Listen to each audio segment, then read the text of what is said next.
आप सभी को प्रणाम। जय गुरुदेव। आज के इस अध्याय से पहले सभी मिलकर गायत्री मंत्र करेंगे। ओम भूर्भुवः स्वः तत्सवितुर्वरेण्यं भर्गो देवस्य धीमहि धियो यो नः प्रचोदयात्। पिछले अध्ययन में हम सभी ने सुना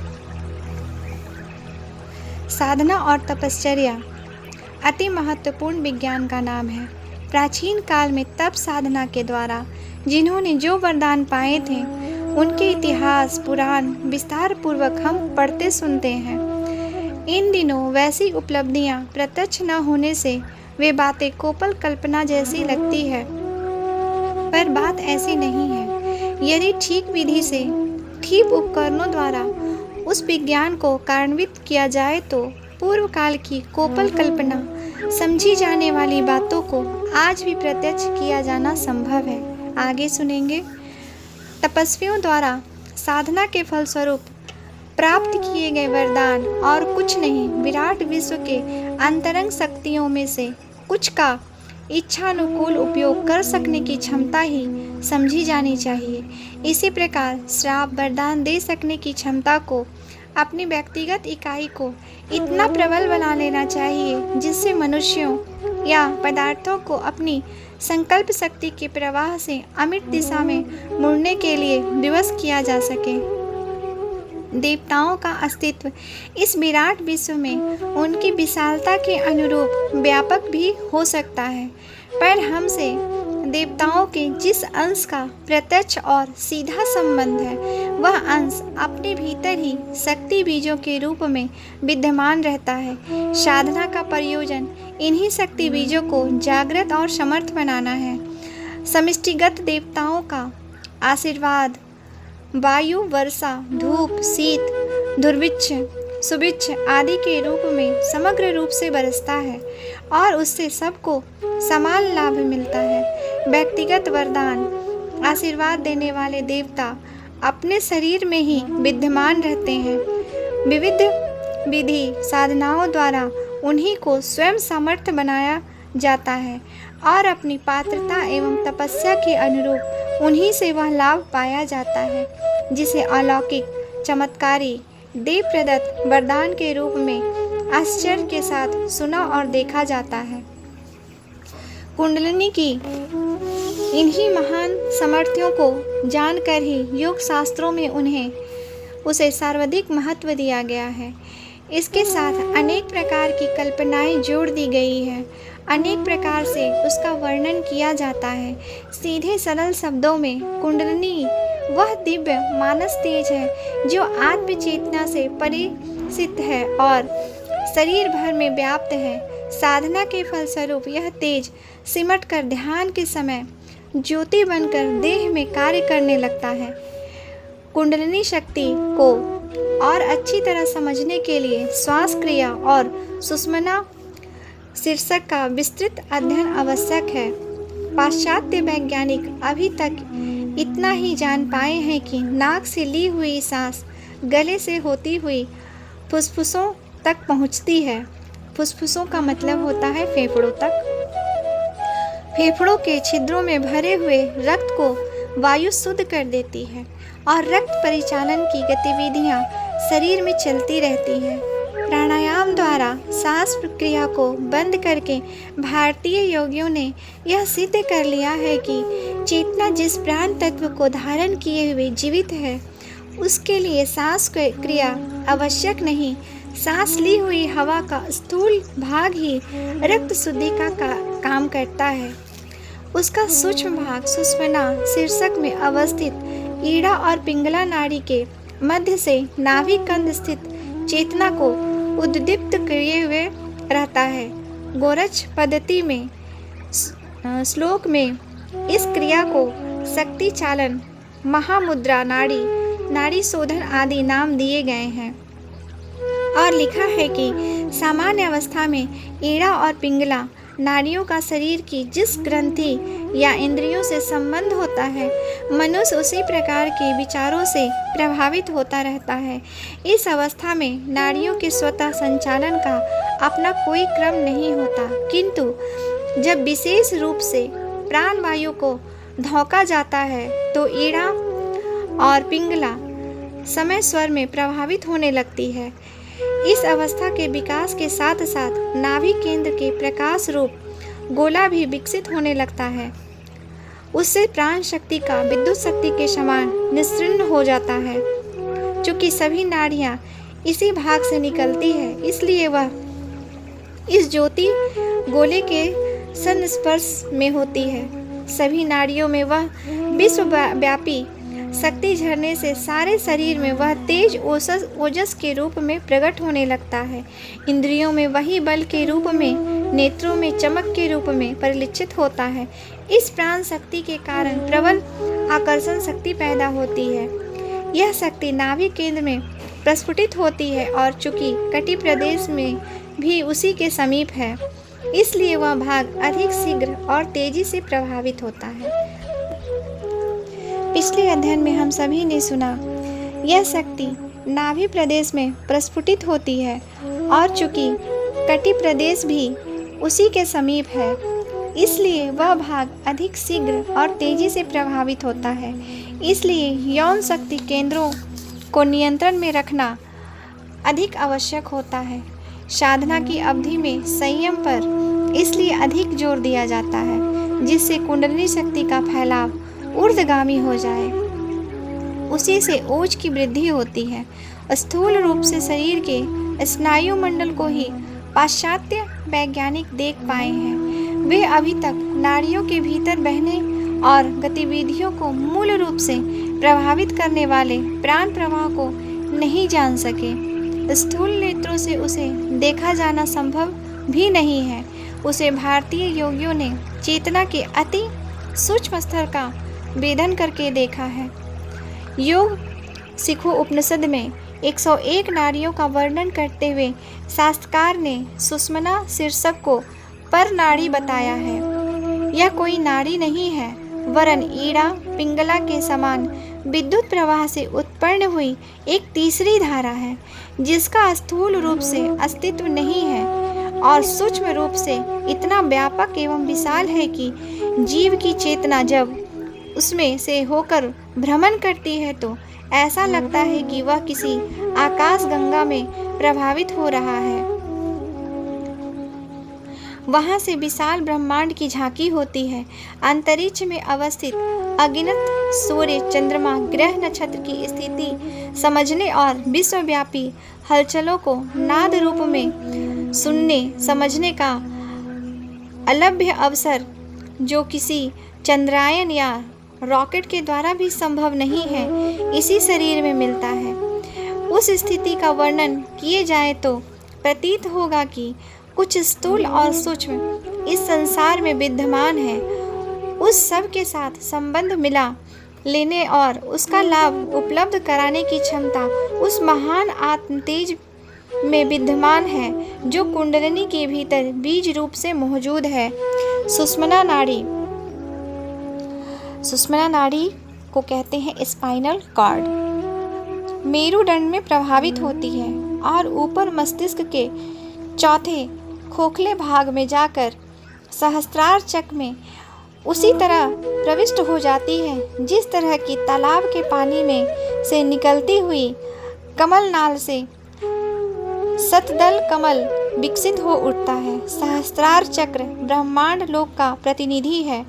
वहाँ ब्रह्मा की संपूर्ण विभूति बीज रूप से विद्यमान है और कुंडलिनी की ज्वाला वहीं जाकर अंतिम रूप से ठहर जाती है। उस स्थिति में निरंतर मधुपान का संभोग की तरह का सुख है। उसी कारण कुंडलिनी शक्ति से ब्रह्म प्राप्ति होना बताया जाता है। कुंडलिनी का महत्व इसी शरीर में परिपूर्ण शक्ति और सामर्थ्य का स्वामी बनकर आत्मा की अनुभूति और ईश्वर दर्शन प्राप्त करने से निसंदेह बहुत अधिक बढ़ जाता है। पृथ्वी का आधार जिस प्रकार शीश भगवान को मानते हैं, उसी प्रकार कुंडलिनी शक्ति पर ही प्राणी मात्र का जीवन अस्तित्व टिका हुआ है। सर्प के आकार की वह महाशक्ति ऊपर जिस प्रकार मस्तिष्क में अवस्थित शून्य चक्र से मिलती है, उसी प्रकार नीचे वह यौन स्थान में विद्यमान कुंडलिनी के ऊपर टिकी रहती है। प्राण और अपान वायु के धौंकने से वह धीरे धीरे मोटी, सीधी, सशक्त और परिपुष्ट होने लगती है। साधना की प्रारंभिक अवस्था में यह क्रिया धीरे धीरे होती है, किंतु साक्षात्कार या सिद्धि की अवस्था में वह सीधी हो जाती है और सुषुम्ना का द्वार खुल जाने से शक्ति का स्फुरन वेग से फूटकर सारे शरीर में, विशेष रूप से मुखाकृति में फूट पड़ता है।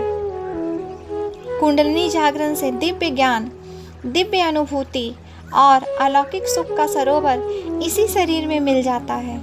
सुषुम्ना नाड़ी का रुका हुआ छिद्र जब खुल जाता है तो साधक को एक प्रकार का अत्यंत मधुर नाद सुनाई देने लगता है। यह ध्वनि प्रारंभ में मेघ के गर्जन, वर्षा, समुद्र की हरहराहट, घंटा, झांझ, बीना और भ्रमर गुंजर के तुल्य विकसित होती है। यही बाद में अनहद नाद में परिणत हो जाती है। नाभि से 4 अंगुल ऊपर यह आवाज़ सुनाई देती है। उसे सुनकर चित्त उसी प्रकार मोहित होता है जिस प्रकार वेणुनाद सुनकर सर्प सब कुछ भूल जाता है। अनहद नाद से साधक के मन पर चढ़े हुए जन्म जन्मांतरों के कुसंस्कार छूट जाते हैं। कुंडलिनी महाशक्ति को तंत्र शास्त्रों में द्विमुखी सर्पिनी कहा गया है। उसका एक मुख मल मूत्र इंद्रियों के मध्य मूलाधार चक्र में है और दूसरा मुख मस्तिष्क के मध्य ब्रह्मरंध्र में। पृथ्वी के उत्तरी ध्रुव में सन्निहित महान शक्तियों का परस्पर आदान प्रदान निरंतर होता रहता है। इसी से पृथ्वी का सारा क्रियाकलाप यथाक्रम चल रहा है।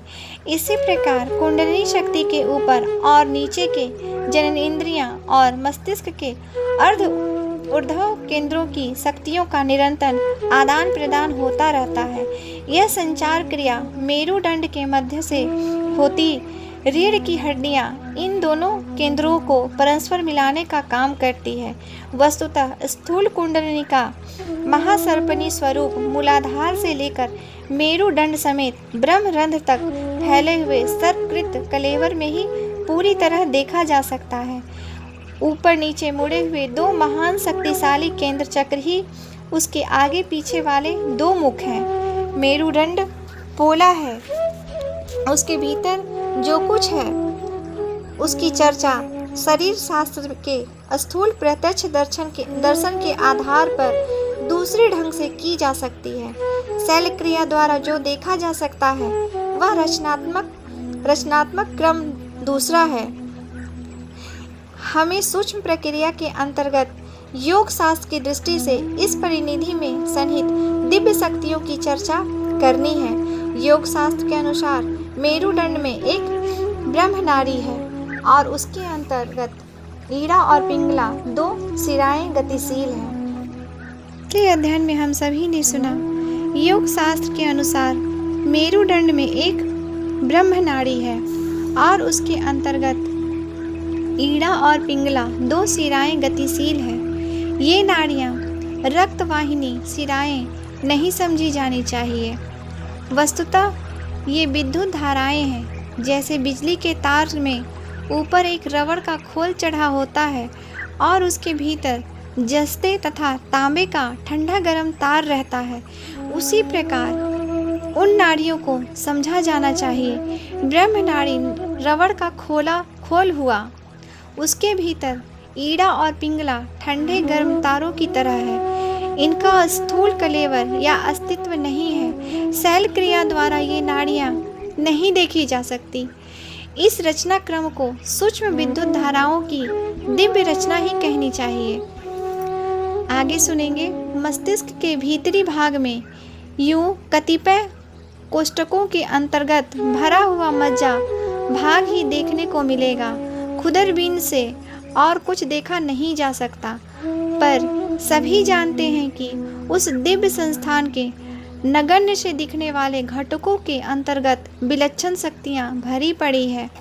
मनुष्य का सारा व्यक्तित्व, सारा चिंतन, सारे क्रियाकलाप और सारा शारीरिक मानसिक अस्तित्व इन घटकों के ऊपर ही अवलंबित रहता है। देखने में सभी का मस्तिष्क लगभग एक जैसा दिखेगा, पर उसकी सूक्ष्म स्थिति में पृथ्वी आकाश जैसा अंतर दिखता है।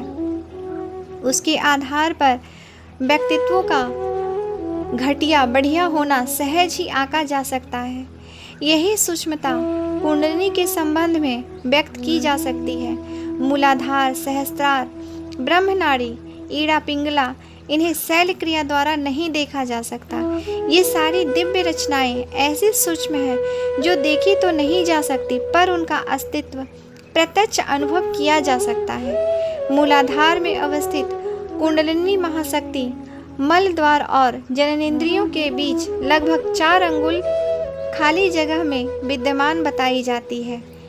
योग शास्त्र के अनुसार इस स्थान पर वही गहर में एक त्रिकोण परमाणु पाया जाता है। यूँ सारे शरीर में स्थित कण गोल बताए जाते हैं, पर यही एक त्रिकोण कण है। यहाँ एक प्रकार का शक्ति भ्रमर है। शरीर में प्रभावित होने वाली तथा मशीनों से संचारित बिजली की गति का क्रम यह है कि वह आगे बढ़ती है, फिर तनिक पीछे हटती है और उसी क्रम से आगे बढ़ती पीछे हटती हुई अपनी अविष्ट दिशा में दौड़ती चली जाती है। किंतु मूलाधार स्थित त्रिकोण कण के शक्ति भंवर में सन्निहित बिजली गोल घेरे में पेड़ से लटकी हुई बेल की तरह घूमती हुई संचारित होती है। यह संयम क्रम प्रायः 3.4 लपेटे का है। आगे चलकर यह विद्युत धारा इस विलक्षण गति को छोड़कर सामान्य रीति से प्रवाहित होने लगती है। इस प्रवाह निरंतर मेरुदंड में होकर मस्तिष्क के उस मध्य बिंदु तक दौड़ता रहता है जिसे ब्रह्मरंध्र या सहस्त्रार कमल कहते हैं। इस शक्ति केंद्र का मध्य अणु भी शरीर के अन्य अणुओं से भिन्न रचना का है। वह गोल न होकर चपटा है, उसके किनारे चिकने न होकर खुरदरे हैं। आरी के दांतों से उसके खुरदरेपन की तुलना की जा सकती है। योगियों का कहना है कि उन दांतों की संख्या 1000 है। अलंकारिक दृष्टि से इसे एक ऐसे कमल पुष्प की तरह चित्रित किया जाता है जिसमें 1000 पंखुड़ियाँ खिली हुई हो। इस अलंकार के आधार पर ही इस अणु का नामकरण सहस्त्रार कमल किया गया है। सहस्त्रार कमल का पौराणिक वर्णन बहुत ही मनोरम एवं सर्गान्वित है। कहा गया है कि क्षीर सागर में विष्णु भगवान सहस्त्र फन वाले शेष नाग पर शयन कर रहे हैं। उनके हाथों में शंख, चक्र, गदा, पद्म है। लक्ष्मी उनके पैर दबाती हैं। कुछ पार्षद उनके पास खड़े हैं। क्षीर सागर मस्तिष्क में भरा हुआ भूरा चिकना पदार्थ ग्रे मैटर है। 1000 फन वाला सर्प यह चपटा खुरदरा ब्रह्मरंध्र स्थित विशेष परमाणु है। मनुष्य शरीर में अवस्थित ब्रह्म सत्ता का केंद्र यही है। इसी से यहाँ विष्णु भगवान का निवास बताया गया है। ये विष्णु सोते रहते हैं, अर्थात सर्वसाधारण में होता तो ईश्वर का अंश सामान्य रूप से है, पर वह जागृत स्थिति में नहीं देखा जाता। आमतौर से लोग घृणित हे पशु प्रवृत्तियों जैसे निम्न स्तर का जीवन यापन करते हैं। उसे देखते हुए लगता है कि इनके भीतर या तो ईश्वर है ही नहीं, अथवा यदि है तो वह प्रसुप्त स्थिति में पड़ा हुआ है। जिसका ईश्वर जागृत होगा उसकी विचारना, क्रियाशीलता, आकांक्षा एवं स्थिति उत्कृष्ट स्तर की दिखाई देगी। वह प्रबुद्ध और प्रकाशवान जीवन जी रहा होगा। अपने प्रकाश से स्वयं ही प्रकाशवान और दूसरों को भी मार्गदर्शन कर सकने में सामर्थ्य हो रहा होगा। मानव तत्व की विभूतियों जैसे परिलक्षित न हो रही हो, जो शोक, संताप, दैन, दारिद्र्य और चिंता, निराशा का नरकीय जीवन जी रहा हो, उसके बारे में यह कैसे कहा जाए कि उसमें भगवान विराजमान है। फिर यह भी तो नहीं कहा जा सकता कि उसमें ईश्वर नहीं है, क्योंकि हर जीव ईश्वर का अंश है और उसके भीतर ब्रह्म सत्ता का अस्तित्व विद्यमान है। इस विसंगति की संगति मिलने के लिए यही कहा जा सकता है कि उसमें भगवान तो है पर सोया पड़ा है। क्षीर जैसे उज्जवल विचारणाओं के सागर में भगवान निवास करते हैं। क्षीर सागर ही उनका लोक है। जिस मस्तिष्क में क्षीर जैसी ध्वल स्वच्छ उज्जवल प्रवृत्तियाँ मनोवृत्तियाँ भरी पड़ी हो, समझना चाहिए कि उसका अंतरंग क्षीर सागर है और उसे भगवान का लोक ही माना जाएगा। क्षीर सागर में सहस्त्र फन वाले शेष नाग पर विष्णु भगवान के शयन करते रहने का यही पौराणिक रहस्य है। विष्णु के हाथ में 4 आयुध हैं। शंख अर्थात ध्वनि, वाक्य शक्ति, दूसरों को जगाने उठाने एवं प्रभावित करने की क्षमता, चक्र अर्थात गतिशीलता, क्रिया शक्ति के अनुरूप परिवर्तन कर सकने की शक्ति, गदा अर्थात प्रताड़ना, अवांछित अनुपयुक्त परिस्थितियों को दबाने मिटाने एवं सुधारने की सामर्थ्य, पद्म अर्थात सौंदर्य, शोभा, सुगंध, मधुरता, सौम्यता, सजनता, सहृदयता, उदारता, संयमशीलता आदि सद्गुणों का बाहुल्य। विष्णु भगवान के 4 हाथों में ये 4 आयुध हैं। आज के लिए यहीं तक। आप सभी को प्रणाम। जय गुरुदेव।